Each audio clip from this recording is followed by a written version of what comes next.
राष्ट्रवादियों का Mahakumbh registration link के साथ आपका स्वागत करने के लिए तैयार है। आप जाएं, रजिस्ट्रेशन लिंक आपको डिस्क्रिप्शन में मिल जाएगा, वहां से आप क्लिक करके आप अपना रजिस्ट्रेशन करा सकते हैं। साथ में इस महाकुंभ के लिए आप सभी का योगदान परम आवश्यक है। बिना आपके योगदान के ये सफल नहीं हो सकता।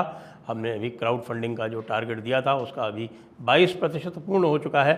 इसको 100% कराने में आप लोग कृपया अपना योगदान दें, शीघ्रातिशीघ्र इसको सफल करावें। क्राउड फंड सपोर्ट के लिए ऊपर दिख रहा QR आप स्कैन करके सपोर्ट कर सकते हैं और डिस्क्रिप्शन में जो लिंक दिया हुआ है क्राउड फंडिंग के लिए उस पर क्लिक करके भी सपोर्ट कर सकते हैं। नमस्ते। इधर वक्फ की मीटिंग हो रही थी आज JPC की, और बहुत सारे मुल्ला मौलाना उसमें हजरत ओवैसी इत्यादि जो थे वो हलकान हो रहे थे, और उधर हेमंत बिश्व शर्मा ने तो पूरा बॉम्ब ही फोड़ दिया। हाँ जी, बॉम्ब फोड़ दिया, और ऐसे स्थान पर, जबकि देखिए बांग्लादेश में जो तथाकथित स्टूडेंट लीडर्स हैं जिनकी सब चल रही है, जो लोगों के मंत्रालय बदलवा देते हैं, जो चीफ जस्टिस को रिज़ाइन करवा के अपनी पसंद का चीफ जस्टिस बनवा लेते हैं, और जो बात कर रहे हैं कि भाई हम तो चिकन नेक काट देंगे और सारी की सारी जो 7 सिस्टर्स हैं उस पर कब्जा कर लेंगे।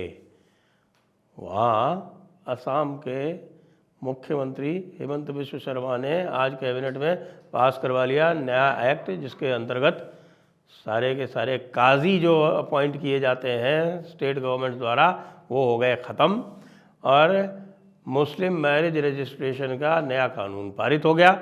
उसमें मैरिज रजिस्ट्रेशन सरकार करेगी, मुस्लिम मैरिज रजिस्ट्रेशन अब सरकार करेगी, काजी नहीं करेगा। आपको अभी बताता हूँ ये काजी के बारे में, ये काजी वाला जो धंधा क्या है इसका भी आपको अभी डिटेल बताता हूँ।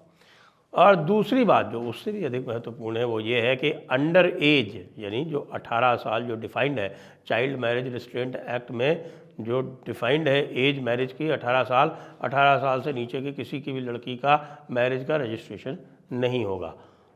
अब ये एक विचित्र समस्या चलती आ रही है बहुत दिनों से, इसके बारे में बात करेंगे। पहले ज़रा काजी के बारे में बात कर लें। काजी कौन होता है? काजी वो होता है जो मैरिजेस का रजिस्ट्रेशन करवाता है।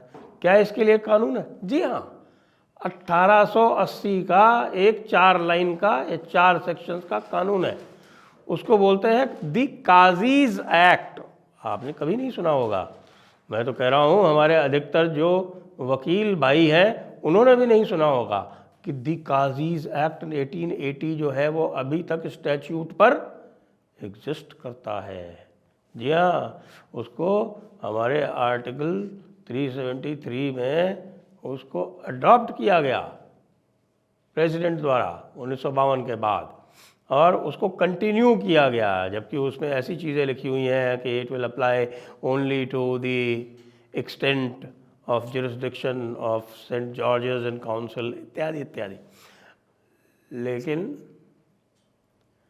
अब उस काजी एक्ट को असम में एक प्रकार से निरस्त तो नहीं कहेंगे क्योंकि वो सेंट्रल एक्ट है तो निरस्त तो नहीं हो सकता, लेकिन उसको निष्प्रभावी किया जा रहा है। निष्प्रभावी क्यों किया जा रहा है? क्योंकि काजीज एक्ट जो है वो एक ऑप्शनल पावर दे रखी है स्टेट गवर्नमेंट को। अगर स्टेट गवर्नमेंट काजी अपॉइंट नहीं करती है, जो अपॉइंट किए गए हैं उनको हटा देती है, और उससे किसी भी प्रकार का राइट किसी को उत्पन्न होता नहीं है, और उसके एवज में दूसरे उसमें तो कोई ड्यूटीज़ भी नहीं दे रखी हैं। उसमें ये भी नहीं दे रखा है कि क्या किस तरह से रजिस्ट्रेशन होगा।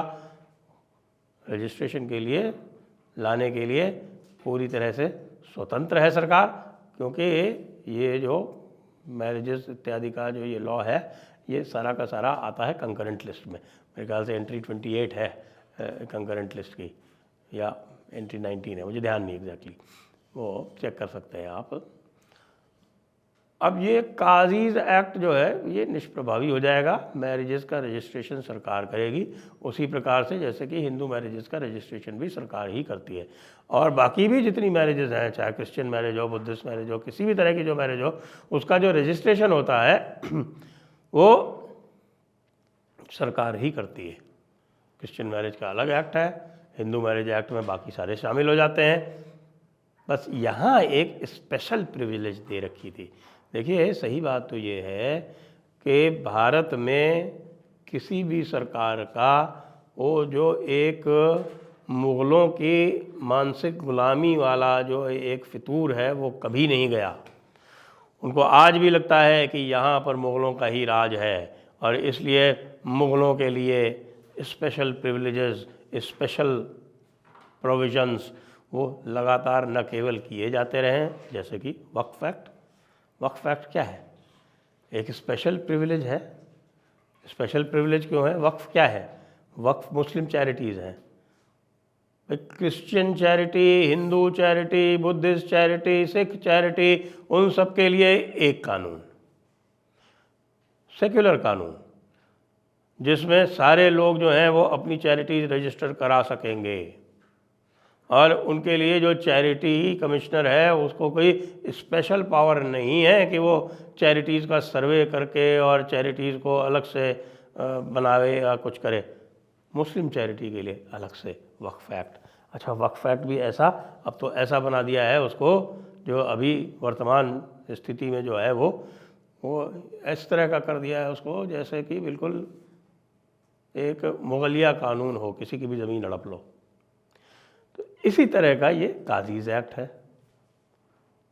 तो काजीज़ एक्ट के जगह पे अब ये एक भी यूसीसी की तरफ ही बढ़ता हुआ एक कदम मान लीजिए आप, कि इसको ला के अब वो एक सेक्युलर रजिस्ट्रेशन का प्रोसेस वहाँ पर आरंभ हो जाएगा। जो 15 साल वाली जो लड़कियों का जो रजिस्ट्रेशन काजी कर लिया करता था, काजी क्यों कर लिया करता था? क्योंकि मुस्लिम लॉ कहता है कि भाई प्यूबर्टी के तुरंत बाद शादी हो सकती है। और वैसे तो अगर आप जाएं और हदीसों पर जाएं तो आपको पता है फेमस हदीस 5134 1422C, ये जो फेमस हदीसें हैं मुस्लिम 1422C, मुस्लिम 5134, ये आपकी सही बुखारी, ये जो फेमस हदीस है हज़रत आयशा वाली, उस फेमस हदीस के हिसाब से तो और भी जल्दी हो सकता है, लेकिन जो मुल्ला का जो एक कोडिफाइड मोहम्मदन लॉ है, मुल्ला साहब एक बड़े वकील हुआ करते थे और उन्होंने हिंदू लॉ, मोहम्मदन लॉ पे बहुत बड़ी बड़ी किताबें लिखी हैं, बाकी भी और विषयों पर भी बड़े बड़े उनके वॉल्यूम्स हैं, आज भी चलते हैं। तो जो मुल्ला की जो मोहम्मदन लॉ की किताब है उसमें जो है ये कहा गया है कि भाई प्रूफ, यदि प्रूफ नहीं है, यदि प्रूफ आ जाता है प्यूबर्टी का तो प्यूबर्टी पे है, लेकिन अधिकतर मामलों में प्रूफ नहीं होता है। तो 15 साल जो है वो एक एक्सेप्टेड एज है कि 15 साल पर मुस्लिम मैरिज जो है लड़कियों की वो वैलिड मानी जाएगी। अब इसको लेके भयंकर कन्फ्यूजन रहा है, क्योंकि ये आ जाता है शरीयत एक्ट 1937 के अंतर्गत, शरीयत एप्लीकेशन एक्ट 1937, जिसमें कि लिखा हुआ है not with standing anything in any other law for the time being in force, जिसको कि लीगल पार्लेंस में बोलते हैं नॉन ऑब्स्टेंटेट क्लॉज।